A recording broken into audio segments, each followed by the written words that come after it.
going to song. Ah, jeez.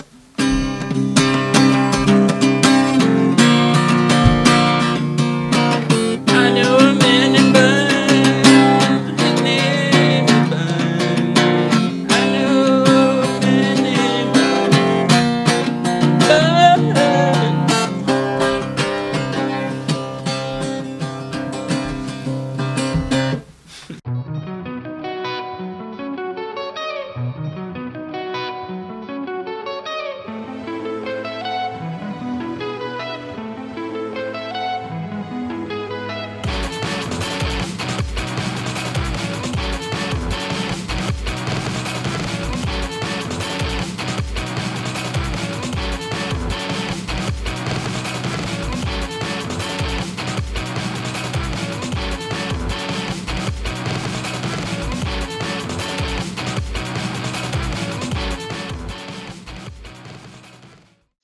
Welcome, episode 34 of Flavourful Reviews. Look at that. What? No mics. What's in my hands? I don't know what to do with my hands. Our mics have been super shit. I know what to do with my hands. Whoa. So our mics have been super crap as of late. So now we have one mic right here. Hopefully it picks everything up. Keep doing that. Yeah. Well, let me know if the audio quality is a little bit better. If not, doesn't matter. It's Flavourful Reviews. Reviews. So I don't know what you want from us. So everyone, talk a little bit louder than usual. No. Ah! Yeah, that's good. All right, let's move on to the crappiest book of the week. Yeah. DC Universe presents Challenges of the Unknown. Ooh. Written by corporate CEO Fatcat Dan Didio. Oh, he's a corporate Fatcat. He's written stuff. Yeah, I don't know. Wait, he's head of mainframe. I don't know. Whatever. It's like going into KFC and then having the CEO of KFC fry up your chicken, and he really doesn't know what's going on, and he's like, what? Sure, at one point in time you do. And then like everything's on fire, and he's like, sorry. Sorry. You paid already. So this is more like an employee at Kentucky Fried Chicken rose the ranks and but then totally forgot everything and became a corporate fat cat, and then he just lights everything on fire. And it's you just really like seeing corporate fat cat, don't you? It rolls off the tongue. It does. It's true. It does. Maybe we should talk about it. So, they're filming a reality show in the fucking Himalayas or something. And it's also an expedition for some reason. It's an expedition reality show because their last show was crap. I don't know what show this was though. Like a bunch of washed up stars. And like, what reality show sends like washed up stars who are presumably not experienced in hiking up like freezing a celebrity mountains? Rehab show? Maybe that's I don't know. Like, so then how they expect them to survive? And then the guy who's filming, who's got all these flutter members, Flutter. members, Yeah. Come on, guys, join my Flunk account. You can get straight A's. I got everybody toot me and my Flutter page. Yeah, I don't even know what Flutter would be. I guess it's like Twitter. Yeah, I don't know. So he's filming. MyHighSlut.com. Yeah. Wow. No. So then he's like filming everyone. He's getting all up in everybody's face, and then they're like, "Yo, dog, my face." And he's like, "Hey, how's the plane doing?" Oh. Yeah, and he like blinds the pilots with his light, and then they're like, "You idiots!" There's some like fucking being that shows up in the window of this airplane, and then they go, "Oh shit, mountains," because they weren't there 10 seconds ago. And then they crash, and then it turns into Crossed, where this guy's all like ripped up, and his face is all ripped up. He starts shanking people, and he's like, "You will die." But then it's a dream, and then they see, but it's not a dream. Well, it's like a vision. Yeah, and then they wake up in like some like Egyptian type. They wake up. It's like they wake up in like Stargate. Yeah, what's happening? Yeah, that's a good explanation. They're just in the middle of this weird, like almost paradise in the middle of these frozen mountains. Yeah, well, I don't even think because they think they've been transported to some place through that this talisman. They like got killed and then awoke in this place, and then they got drugged. And then they woke up at the crash site at the mountain. So it's like kind of convoluted. It's like time travel through like murder. They're just like get killed. We need to go back in time, Marty. Doc, I don't know about this. That's like if they made a Back to the Future like that'd be a fucked up thing I would ever. watch that. That's amazing. Yeah. Start a Kickstarter account. I want this movie to happen. Back to the murder. And Doc has gone crazy. We need to go further, man. He's just running around like gutting people. It runs on souls. I have to collect souls, Mark.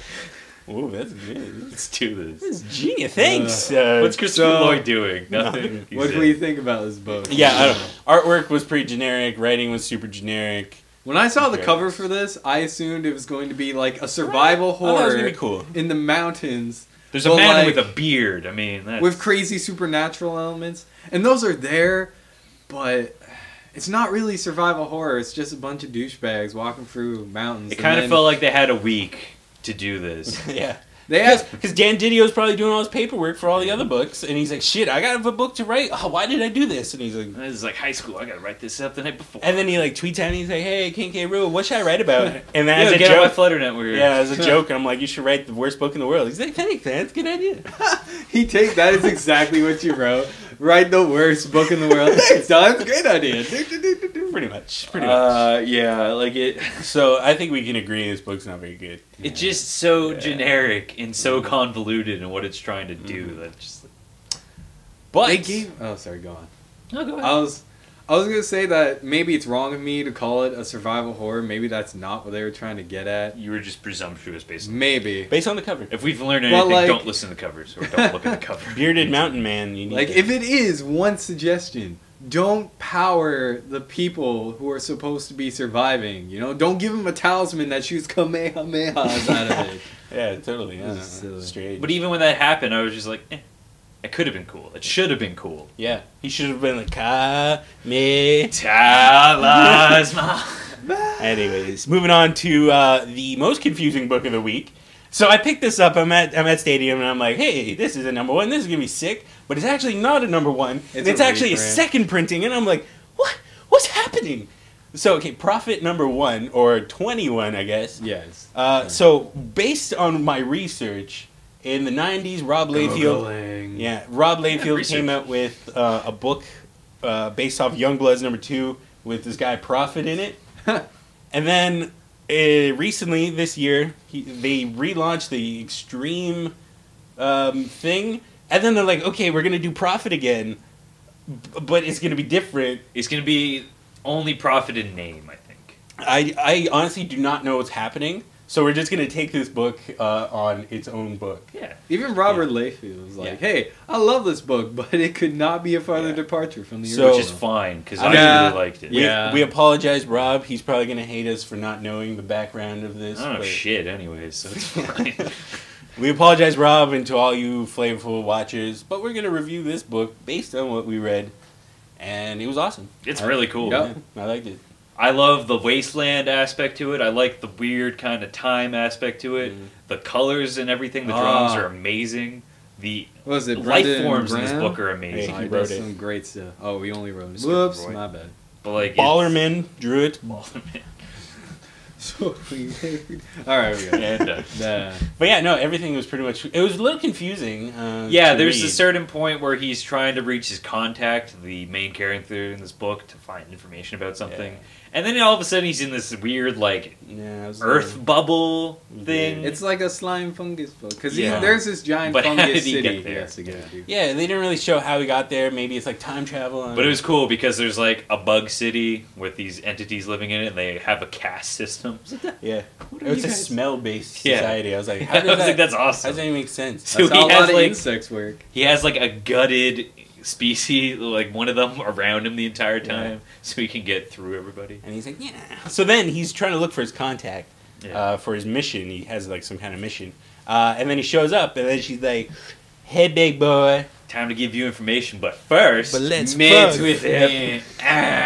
And he's like, oh! And then you turn the page, he's like, yeah. He's pulling up his pants. Well, that was an experience. So, it's got interspecial relations. This is breaking down barriers, if nothing else. Legalize fucking interspecial marriage. I want aliens to come to Earth, and I want to bone them. That's what I want. Are you going to call him back? Or? Oh. Call him back.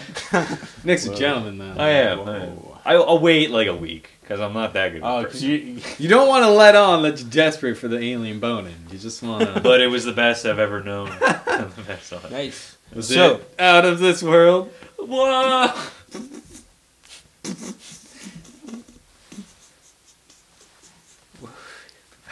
So, based off what we read, would you be picking up a second? I think I'm gonna. Yeah. Would you pick up issue 22? Yeah, we'll be picking up issue 22, day one. Yeah, I don't know. This is the kind of sci-fi stories I like, and there needs to be more kinds of these. Exactly. It's like, and then at the end they're like, "Oh, you need to go to the God satellite or something." I'm like, "Yeah, that's cool. Sure, that's a normal name for things. That's fine. That's totally cool with it." Like it just begins with him awaking on Earth, but Earth has changed. Some things are still familiar. Yeah. Some things are completely different. And he's like, and just like "Where's Ballerman? Ballerman!" And then he's like, anyways, moving on to another book that we talked about on Previews Review. What's that? It's a show where we show you what's happening in 3 months' time. We go into the future by murdering some people, and then we Does come Kevin back. approve of this?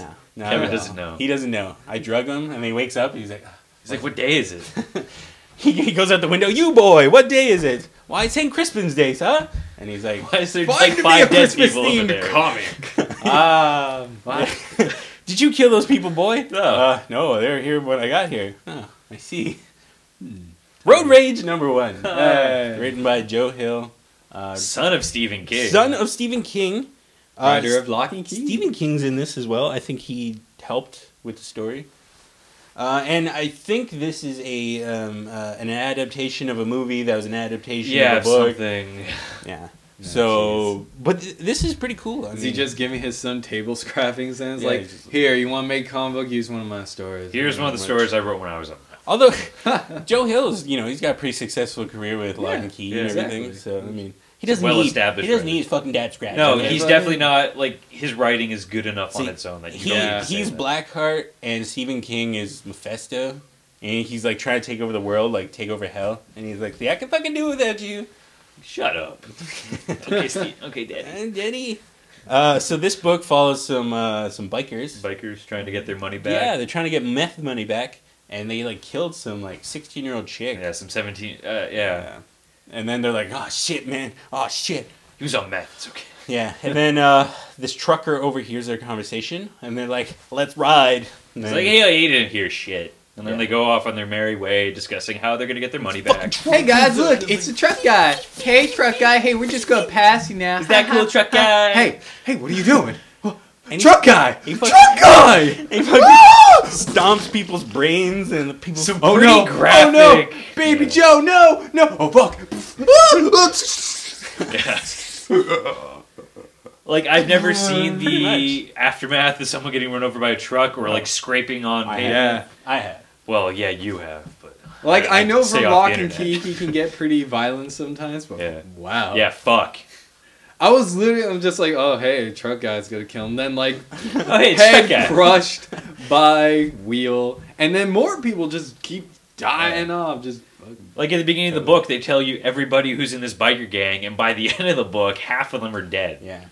So then that's pretty much all that happens, and then at the end, the guy's like, "I'm gonna do something." Yeah, like half of them understand. Like I guess there's for bikers or biker gangs that use Morse code to communicate. well, no, and I one think that douchebag was, didn't know. he wasn't sure if they would understand. He just did it just in case, or like That's what he was saying. Like back in the day, people in biker gangs in would- militaries though. Yeah, but also in biker gangs. Yeah, I don't know. But yeah, he uses Morse code to tell them that they're going one way, and then he puts on signals, and then the trucker goes that way, and then they're like, "Suck up." It's very Simpsons-esque, where he has that belt with the turn signals on it. Right. Oh no. You want to trade belts? Your belt's an extension. It's a cord, man. Hey, he's knocking on your cord, man.